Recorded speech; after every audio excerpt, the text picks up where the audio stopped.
The following is an encore presentation of Everything Everywhere Daily. On January 15, 1919, the city of Boston suffered its greatest disaster when a storage tank filled with over 2 million gallons of molasses burst and killed 21 people and injured 150 more. Researchers have been studying the unique circumstances surrounding this industrial accident ever since. Learn more about the Great Boston Molasses Flood on this episode of Everything Everywhere Daily.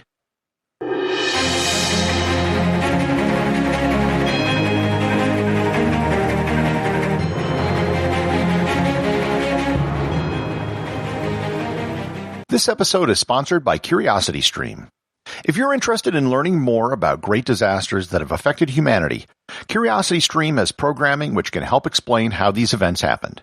They have documentaries that cover topics such as the eruption of Mount Vesuvius, tsunamis, plagues, and pandemics. And they also, of course, have plenty of shows which cover the greatest human achievements as well. Prices start as low as $2.99 per month or $19.99 per year. That's almost a whole year of programming for the cost of a month and a half on other streaming services. If you love to learn, then start your subscription by visiting everything-everywhere.com/curiositystream or by clicking on the link in the show notes. If you're familiar with molasses, you recognize it as an ingredient usually used in baking. It's a thick, sweet syrup, which if you pour it out of its container, will usually pour very slowly. Because it's so thick and has such a high viscosity, it seems like it would be easy to avoid a molasses flood by just walking away. If actual events weren't so tragic, the idea of a molasses flood would almost sound comical. To understand how the flood happened and why it was so deadly, we need to understand what the molasses was doing there and what it was used for. Molasses is a byproduct of the refining of sugar. Since the very start of European colonization of the Americas, molasses was used as a principal source of sugar for the production of alcohol, in particular rum. Alcohol, and in particular ethanol, is also used in the creation of explosives. In 1919, the United States was coming off World War I, and the demand for industrial alcohol was at its high point. Also, the day after the flood, on January 16, 1919, was the day that the 18th Amendment was passed, which would have banned the sale of alcohol 12 months after its passage. The company had to make a whole lot of booze in the next year before they couldn't make it anymore. The Purity Distilling Company was located in Boston and had a facility on the harbor where they could process incoming molasses shipments, usually from Cuba. It was a subsidiary of the larger United States Industrial Alcohol Company. As part of their facility in 1915, they built a large 50-foot tall storage tank for all the molasses which came in from ships. The tank dominated the local neighborhood, and it looked very similar to the large fuel storage tanks you might have seen in ports or near oil refineries. Not surprisingly, the construction of the storage tank was where the problem started. The tank was poorly designed and tested. For starters, the tank was designed and approved by a man named Arthur Gell, who was the treasurer for U.S. Industrial Alcohol. He wasn't an engineer and didn't even know how to read a blueprint. His primary concern was cost, not design or safety. The steel used in the tank was not adequate for the task. A modern analysis of the tank determined that the steel was only half as thick as it should have been. The steel was also brittle due to a lack of manganese, and the rivets weren't installed properly. The tank was also never adequately tested. Before it was put into use, it was only filled a quarter of the way with water. Not only didn't they fill the entire tank, but they used water, which is much less dense than molasses. Almost immediately after being put into use, the tank began leaking. Molasses would seep through the rivet holes, and locals would go to the tank to collect free molasses.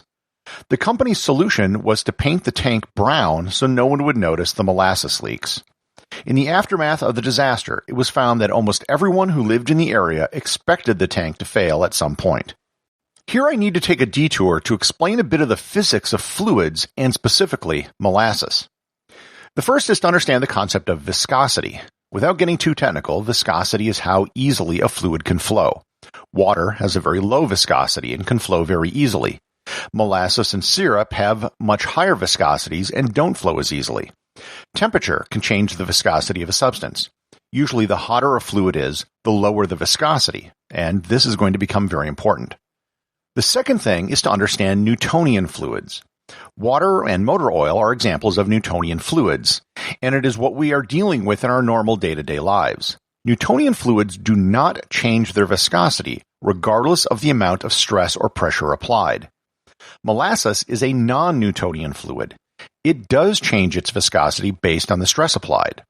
And there are two types of these non-Newtonian fluids: shear thickening or shear thinning. There are some great videos you can find online which show how shear thickening fluids work. If you mix cornstarch and water, you can create a fluid you can actually walk on. The pressure from your step causes the fluid to get briefly firm, allowing you to walk on it so long as you walk quickly and don't stop. Molasses is a shear thinning fluid. That means under great pressure it will actually become less viscous and flow more easily. Molasses will also decrease its viscosity and flow more easily when it's heated. Both of these properties of molasses, its increased viscosity due to heat and due to pressure, would be critical to the events of January 15th. On the day of the tragedy, two things happened which helped influence events. First was that a ship arrived from Cuba and transferred over 600,000 gallons of molasses to the tank. The molasses was heated to make it less viscous so it would be easier to transfer, and the amount transferred almost completely filled the tank to the top. It was one of the few times the tank had been completely filled since it was constructed. The other thing which happened was that a warm front descended on Boston. The temperatures went from 2 degrees Fahrenheit or minus 17 degrees Celsius to 40 degrees Fahrenheit or 4 degrees Celsius in one day. It's believed the thermal expansion of the previously cold molasses, due to the increase in the temperature and the addition of warm molasses from the ship, put enough pressure on the tank to cause it to fail catastrophically. There also may have been fermentation going on inside the tank, which would produce CO2, which would also create pressure. At 12:30 p.m., the tank burst. Because of the increased temperature of the molasses and the incredible pressure it was under in the full tank, the viscosity was quite low. When it burst out of the tank, it did so like water. It wasn't slowly pouring out like you would see molasses come out of a bottle. Reports were that the wave of molasses was 25 feet or 6 meters high and traveled at 35 miles per hour down the street.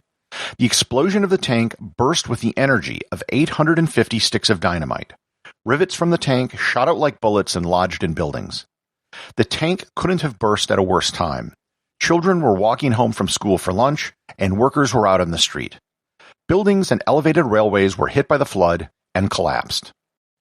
Once the molasses burst forth from the tank, the non-Newtonian nature of the fluid began to kick in. Now that it was no longer under pressure and exposed to the outside air, the molasses viscosity increased and its flow slowed dramatically. Once people were caught in it, it became the thick syrup that most people are accustomed to, which made it very difficult to get out of. The initial death toll was only 10 people. However, over the next several days and weeks, more bodies were found, with the final body count reaching 21. The last bodies were found 4 months after the flood because they were swept out into the Boston harbor. After the initial destruction in the immediate area surrounding the tank, the molasses kept flowing. Eventually, much of downtown Boston had 1 to 2 feet of molasses. The cleanup was extremely difficult. Molasses in January doesn't drain away. People from all over Boston and nearby cities came to the waterfront to help clean up and to take home free molasses. So many people came to the site of the flood that streetcars and other communities around Boston became sticky and smelled of molasses for weeks because of people tracking it back. Boston Harbor was stained with molasses until the summer, and many buildings had molasses stains that lasted for years. In the aftermath of the disaster, one of the largest and first class action lawsuits in American history was filed against the United States Industrial Alcohol Company. The trial lasted over 3 years and was the longest trial in Massachusetts history up to that point. There were so many lawyers involved that they couldn't all fit in the courtroom. The company claimed that the tank was attacked by anarchists who were protesting the use of the molasses to make explosives. There were actually 2 incidents similar to that which happened during the war. However, the evidence of negligence was overwhelming, and the company was eventually found guilty and had to pay $628,000 in damages, or the modern equivalent of $9.3 million. Today, the Great Molasses Flood remains the second worst disaster in the history of Boston. Many of the buildings and structures in the area of the flood have long since been torn down and replaced. But given the nature of the molasses getting into every nook and cranny, there are still people who claim that on a warm summer's day, you can still smell molasses in Boston. Executive producer of Everything Everywhere Daily is James Makkyla. Please remember to support the show over at patreon.com, where you can get exclusive merchandise and to leave a review on Apple Podcasts. Leave a 5-star review to have your review read online.